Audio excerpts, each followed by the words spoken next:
Class 10-এর আর কতগুলো অঙ্ক দেখে নেবো আমরা। তো দেখো 4-এর 1 নম্বর প্রশ্নটা দেখো, উষ্ণতা কোন স্কেলে তাপমাত্রা ঋণাত্মক হয় না। আচ্ছা, তাহলে এটা হচ্ছে কেলভিন স্কেল, যে স্কেলে পরম শূন্যতা মান হচ্ছে 0 কেলভিন, সেই জন্য এই স্কেলের উষ্ণতা কখনো নেগেটিভ হবে না। আচ্ছা, তারপর দেখো -3 ডিগ্রি উষ্ণতায় কিছু পরিমাণ গ্যাসের আয়তন 750 ঘন সেন্টিমিটার, চাপ স্থির রেখে কোন উষ্ণতায় উত্তপ্ত করলে গ্যাসটির আয়তন 1 লিটার হবে। আচ্ছা, যেহেতু তাহলে এখানে চাপ স্থির আছে, তাহলে আমরা চার্লসের সূত্র ইউজ করব। যে চার্লসের সূত্র জানো তো আমরা, ভি প্রপোর্শনাল টু কি টি, তার মানে ভি বাই টি হচ্ছে কনস্ট্যান্ট।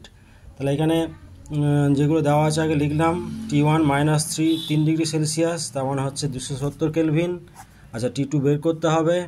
V1 হচ্ছে 750 ঘন সেন্টিমিটার, আর V2 হচ্ছে 1 লিটার মানে 1000 ঘন সেন্টিমিটার। এখন তাহলে ফর্মুলা ইউজ করো, যেহেতু চাপ স্থির আছে তাহলে চার্লসের সূত্র V1 বাই T1 সমান V2 বাই T2। তাহলে এখান থেকে আমরা দেখতে পাচ্ছি যে T2 সমান হচ্ছে V2 T1 বাই V1। তাহলে মানগুলো এখন বসাও, কাটাকাটি করে হচ্ছে 360 কেলভিন। তাহলে যেহেতু অঙ্কটা সেলসিয়াস স্কেলে শুরু হয়েছিল, তাহলে এটা এখান থেকে -273 বিয়োগ করলে হয়ে যাচ্ছে 87 ডিগ্রি সেলসিয়াস। তার মানে ফাইনাল অ্যান্সার হলো যে 87 ডিগ্রি সেলসিয়াস উষ্ণতায় গ্যাসটির আয়তন হবে 1 লিটার।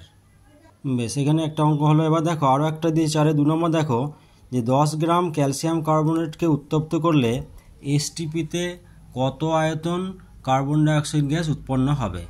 ক্যালসিয়াম, কার্বন এবং অক্সিজেনের পারমাণবিক গুরুত্ব দেওয়া আছে। তাহলে এটাও খুব সহজ। তাহলে বিক্রিয়াটা দেখো, যে ক্যালসিয়াম কার্বনের CaCO3 এর উত্তপ্ত করলে কি হয় না, CaO প্লাস CO2। তাহলে এখান থেকে দেখতে পাচ্ছি যে ক্যালসিয়াম কার্বনেটের আণবিক গুরুত্ব দেখো, হিসাব করো 40, কার্বনে 12, আর অক্সিজেন 3টে আছে, তাহলে 316 48, তাহলে হয়ে যাচ্ছে 100 গ্রাম।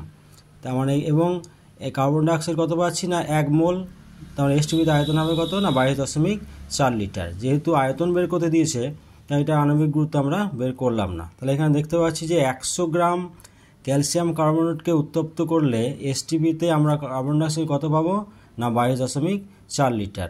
তাহলে ঐকিক নিয়মে করে পেলো 1 গ্রামকে 10 গ্রামকে, হয়ে যাচ্ছে 2.24 লিটার।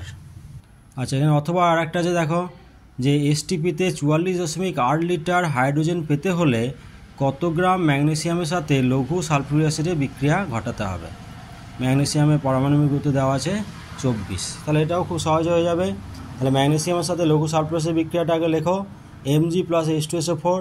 তাহলে MgSO4 প্লাস H2।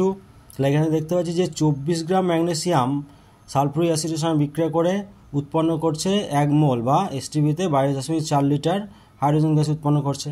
তাহলে এটা ঐকিক নিয়মে হয়ে যাবে, পেতে বিক্রিয়া করে 24 গ্রাম, 1 লিটার পেতে 44.8 লিটার, তার মানে দ্বিগুণ হয়ে যাচ্ছে। তার মানে এখানে কত, 24 গুণ 48 গ্রাম Mg পেতে হচ্ছে।